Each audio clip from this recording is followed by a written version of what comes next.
Radio Show. I want to thank everyone for tuning in to the 25th Hour Radio Show. I am your host, Rob Fairless, and on the phone with me today is diver slash photographer slash explorer slash author, Mr. Brian Skerry, who just so happens to have won the 2017 Rolex National Geographic Explorer of the Year Award. Brian, thanks for taking a few minutes out of your day to join me on the show. Oh, it's great to be here, Rob. Thanks. So, Brian, let's start off with the obvious first question here. Of all the things I just mentioned, the diving, the photography, the exploring, the books, what sparked your interest first? Which one of those did you start off with, and how did one lead into the next until you eventually got your first photography gig with National Geographic? Yeah, well, I would have to go with diver first. I started diving when I was about 15 years old, and that came about because from a very young age, I fell in love with the sea. I can remember, I grew up in Massachusetts, and I can remember my parents taking me to the beaches of Cape Cod and all the New England beaches, and my earliest memories were of loving the ocean, the salt air and being sunburned at the end of the day and going back home. But the ocean, to me, sort of represented this great mysterious place. It seemed a place that was perfect for discovery, and I really wanted to explore the water. So when I was old enough to take a scuba class, I did, and I was at about age 15. I got certified as a scuba diver. And then maybe it was a year or so after that, I attended a diving show in Boston, and sitting as a teenager in the audience, I watched underwater photographers and filmmakers present their work, and I often describe it as having an epiphany. The light went on, and I said, man, that's the way I want to explore the ocean. I want to do it with a camera. I was a visual person. I loved movies and books and magazine stories, and the idea of, traveling around the world, exploring the ocean, telling stories through photographs really appealed to me. So that was sort of the evolution on those parts. So how did you end up being partners with National Geographic? Well, yeah, so, from the moment I decided that I wanted to be a photographer, a photojournalist, as a teenager, really, I immediately set my sights on National Geographic because, that was always the Mount Everest. That was the place where, in my opinion, the finest photographers and explorers worked. So that was where I wanted to go. But, I remember looking at the magazine and reading it cover to cover every issue, and I knew that there was about 3 photographers that were doing underwater stories in those days, and they didn't seem like they were going anywhere. So it was a pretty lofty dream for me. I came from this little working-class town, as I said, in New England. It was textile mills, and I didn't know anybody who did this kind of stuff. I didn't know photographers or really even ocean explorers. And the idea of becoming a National Geographic underwater photographer, the odds were probably 1 billion to 1. But, I sort of set out in this path and figured it out and eventually got my first assignment, and it's been a little over 19 years now, and I just started my 28th story for the magazine. Brian, I've scanned the internet. I've viewed a ton of pictures you've taken of marine wildlife from around the world. It has to be a breathtaking experience to be able to coexist with these animals in their natural environment, the whales, the sharks, the sea lions, etc. And I'm sure there's more than one you could talk about, but could you walk us through an experience you had with a particular species that possibly gave you that feeling of like, wow, this is amazing. I can't believe I'm actually here doing this? Yeah, well, it's a great question, Robin. I would say that, honestly, in the 40 years that I've been doing this, almost every dive is sort of got that wow factor, but clearly some resonate more than others. And, one that immediately comes to mind was while I was working on a story for National Geographic about a species of whale known as the right whale, R-I-G-H-T whale. And the story of the right whale is that about 1 million years ago, there was one population of right whales on the planet, but as land masses moved around and oceans became isolated, the species got separated a little bit as well. And today we have essentially 2 populations. We have the North Atlantic right whale, which is the most endangered whale in the world, only about 400 or 500 of them left. And we have the southern right whale, which is also endangered, but they're doing a little bit better. So my story was really about comparing and contrasting those 2 populations to show how conservation can work in some places, and we need to do better in other places. So to photograph the southern right whale, I decided to go to a newly discovered population that had only been found a few years before in the subantarctic of New Zealand. Now, this was a very speculative trip. Nobody had ever photographed them before. I didn't know exactly how good it would be, if the visibility would be good, if the animals would be there, if they'd let me close. But I decided to roll the dice and take a chance. I went down for 3 weeks to the subantarctic in the wintertime, in the austral winter, and from the moment I arrived, I was just blown away. These whales, they'd never seen a human before. So here I was in this remote part of the world, nobody else around for hundreds of miles. I needed, like a dozen permits from the New Zealand government to do this. And I was diving some days alone, some days with my assistant, but, we were on the bottom of the ocean, 70 feet of water, with a 45-foot, 70-ton whale choosing to interact with us, spending 2 hours swimming with us on the bottom of the ocean and being curious about us. I mean, it was beyond my wildest dreams. Even as a young boy, I had some pretty big dreams and, fanciful ideas about what might be possible, but I couldn't have even predicted that. That was just off the scale. To someone like me on the outside looking in at what you do, I'm a little jealous because it's just so cool. You're like the Indiana Jones of the ocean, right? Yeah. But in the movies, there was a danger around every corner for Dr. Jones. Is that the case with you? Have you had your share of dangerous situations you found yourself in? I have. I've certainly had my share of those Indiana Jones moments, I guess, or those dicey moments. The reality is the good far outweighs the bad, and there's been countless great moments. But yeah, without a question, there's been many of those moments as well where I sort of doubted whether I should have been doing this or not.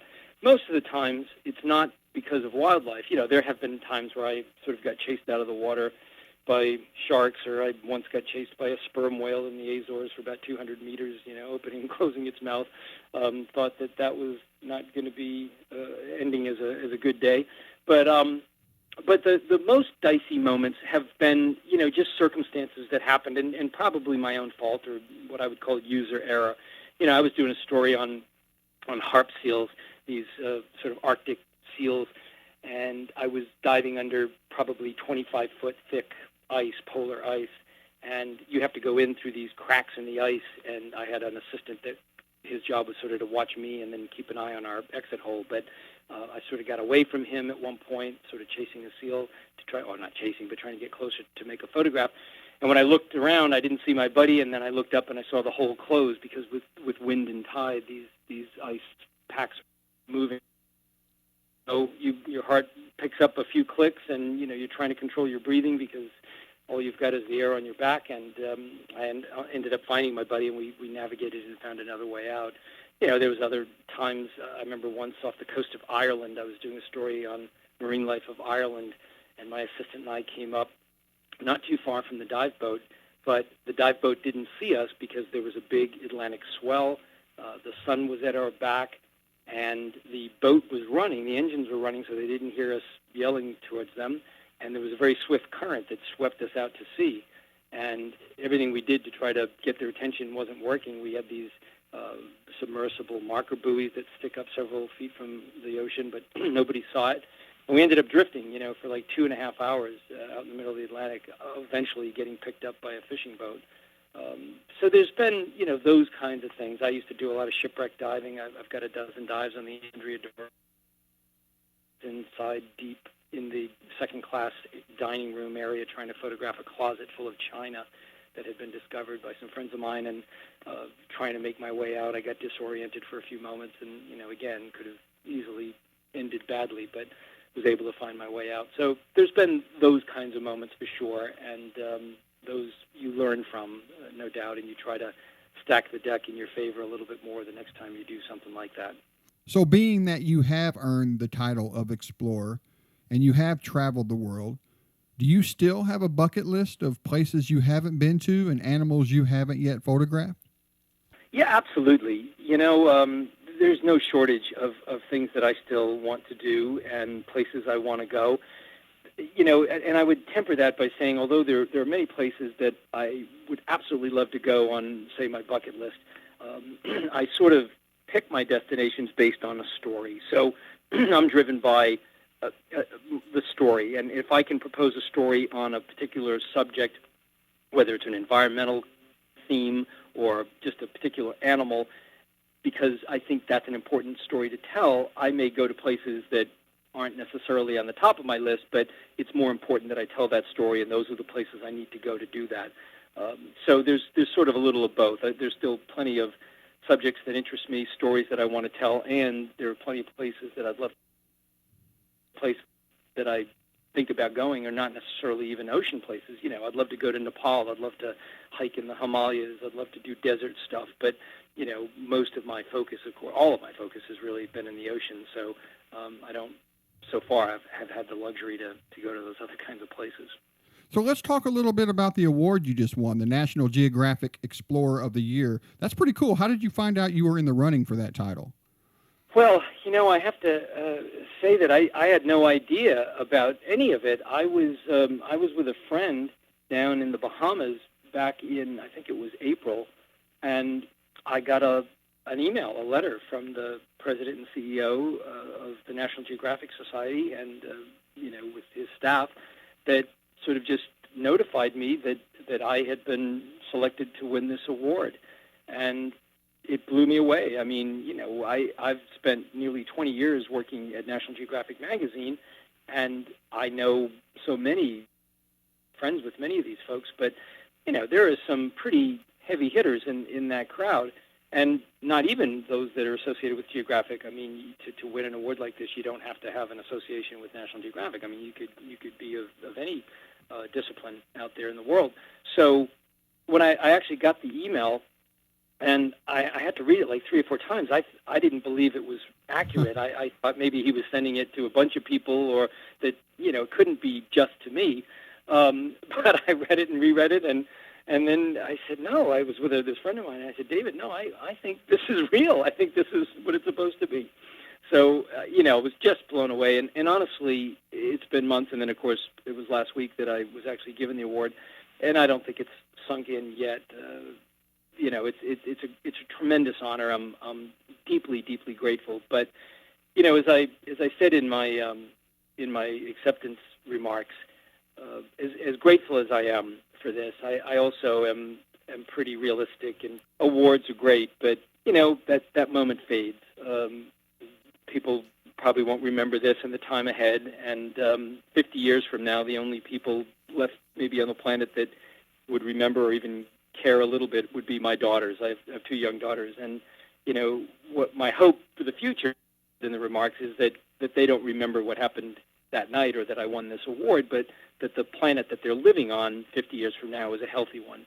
And if my work, along with everybody at National Geographic, that's doing these kinds of things, can help move that dial in favor of protecting our planet, then that's far, far more important than any recognition that I'll receive. It's never been about that for me.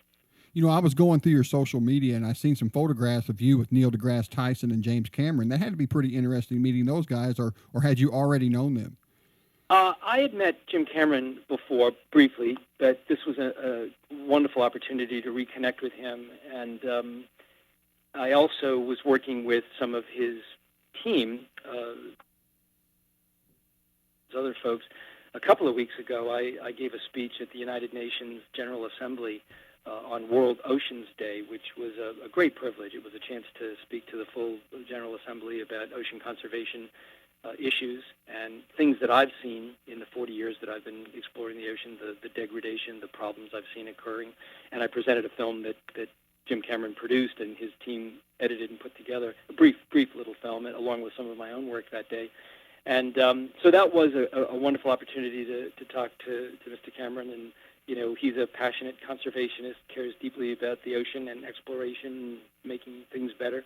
So that was wonderful. And I hadn't met Neil deGrasse Tyson until last week, but he was fantastic. It was really funny. I mean, we were backstage, and he was being awarded the Hubbard Medal. This people like Shackleton have won, and Bob Ballard, and many great explorers throughout the years. And Neil deGrasse Tyson was backstage with me, and he just had a million questions about sharks. We were just sitting on the couch, and he just wanted to ask so many questions about sharks that you just see how his mind works. He's just infinitely curious, and it was inspirational being with both of those guys. Speaking of sharks, what about this new book you just released called Shark? Let us in on a little bit of the background behind this book and what my listeners might find interesting flipping through the pages of it.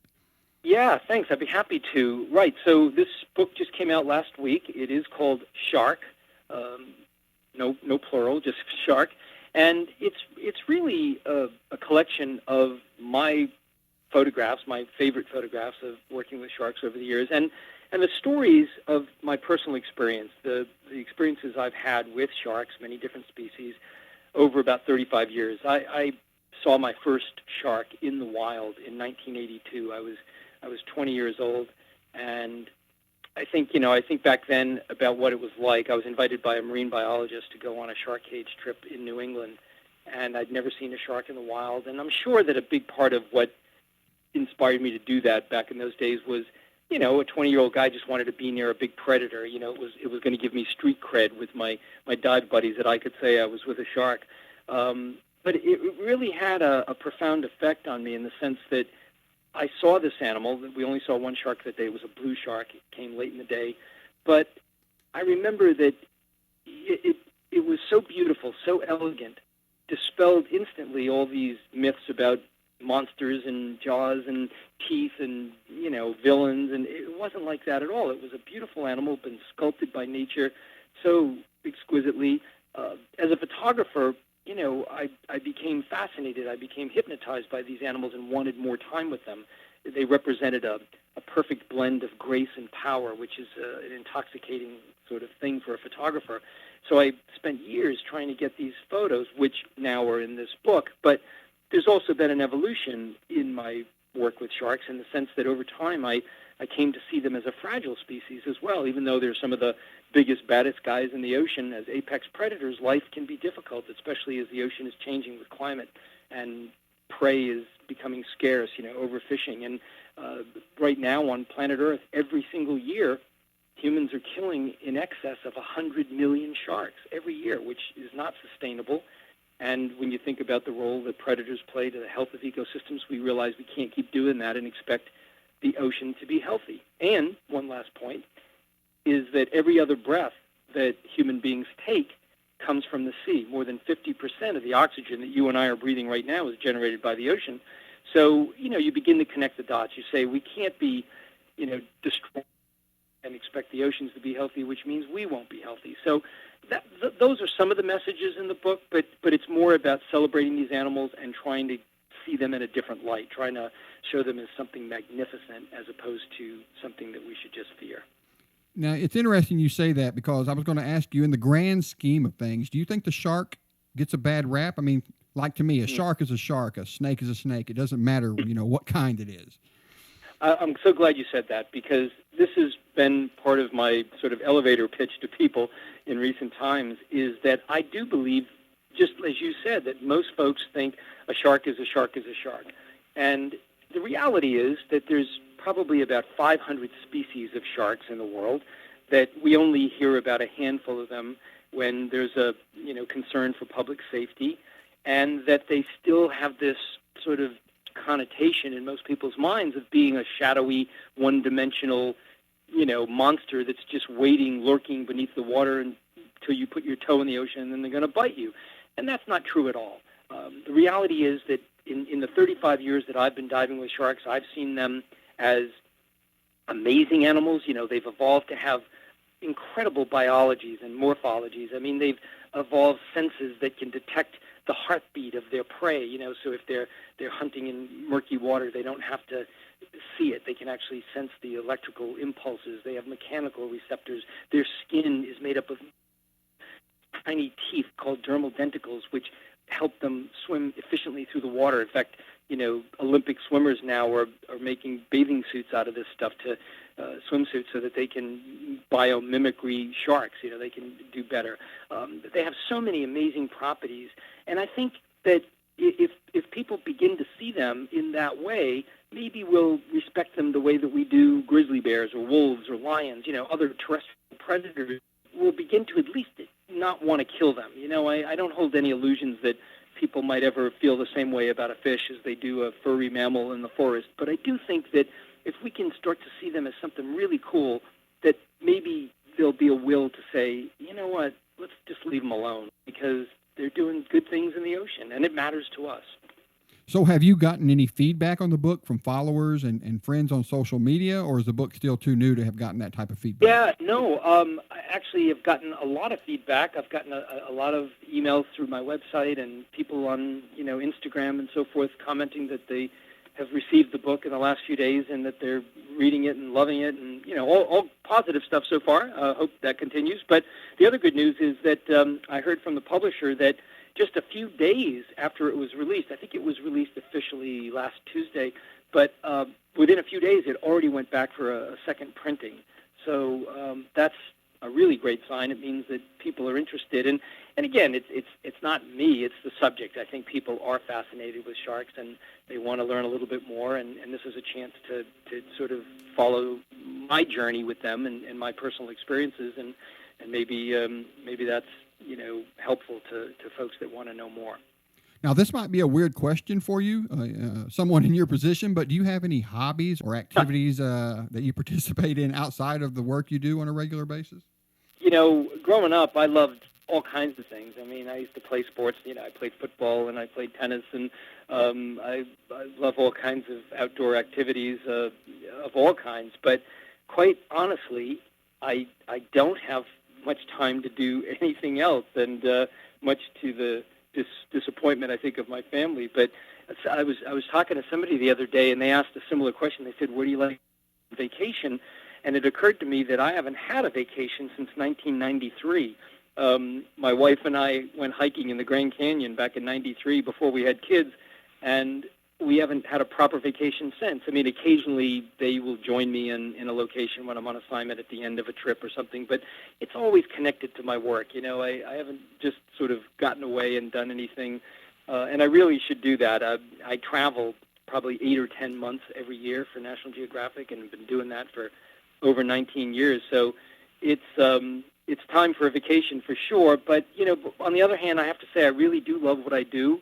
And it's a lifestyle. It's all encompassing, and I've been given this great privilege. I, as I mentioned earlier, I come from this little working class town, and I used to work in textile mills after football practice, and I worked in a corrugated box plant during college, and I could have easily done that. It would have been great, but I had a big dream and wanted to do something that was really different. Nobody I knew was doing that kind of thing, and I've been given that opportunity. So, whenever I feel like whining a little bit because the travel is getting too much, or, it's taking a toll, I always remind myself that, I've been very blessed. I'm lucky to do what I do, and I'm not going to complain about it. And, if it means sacrificing in some other areas, well, that's okay. I guess I should backtrack a moment here and give you a chance to promote your online presence. Do you have a favorite social media site people can find you hanging out on more than others? Well, and do you have a website? Yes, I do have a website. So it's just my name, brianskerry.com. Thanks for asking. And social media, I'm on at least 3 of the big platforms. I'm on Instagram, Twitter, and Facebook. And I think all of those are a little bit different. I think for me, I try to do different things. With Twitter, I try to be a little more newsy, topic, sharing things that I read or that I'm going to be doing. If I have an upcoming lecture in some city or something, I'll let folks know about that. With Facebook, it can be a little bit more, like you mentioned, I can show pictures of the award ceremony or other things that I'm doing that I think might be interesting to friends and followers. Instagram is probably the one that I use the most, only because it's a photo sharing platform. And as a photographer, it's an opportunity for me to reach a new audience, a new demographic. National Geographic Magazine is, for me, still the greatest, platform to work with, and it reaches maybe 50 million people every month around the world, in countries around the world. But Instagram is instant. I can share photos from assignments that I'm working on now. I don't have to wait a year until the story's published. I can maybe reach a younger demographic. I can talk about issues of conservation that matter to me. So, that's sort of a place where I find myself, spending a little bit more time. But at the end of the day, they're all useful in various ways, and I think it's an exciting time for a storyteller like myself to be able to have all these different ways of broadening the message. Well, Brian, is there anything you'd like to bring up that I might not have mentioned, or anything you'd like to say to the listeners out there as we kind of wrap things up here? If they have an interest in engaging with me, I encourage them to do so. But it's been a pleasure, and really, really appreciate being on your show. Well, Brian, it's been great having you on the show. Thanks again for taking a few minutes out of your day to be a part of it. All right. Well, have a good one.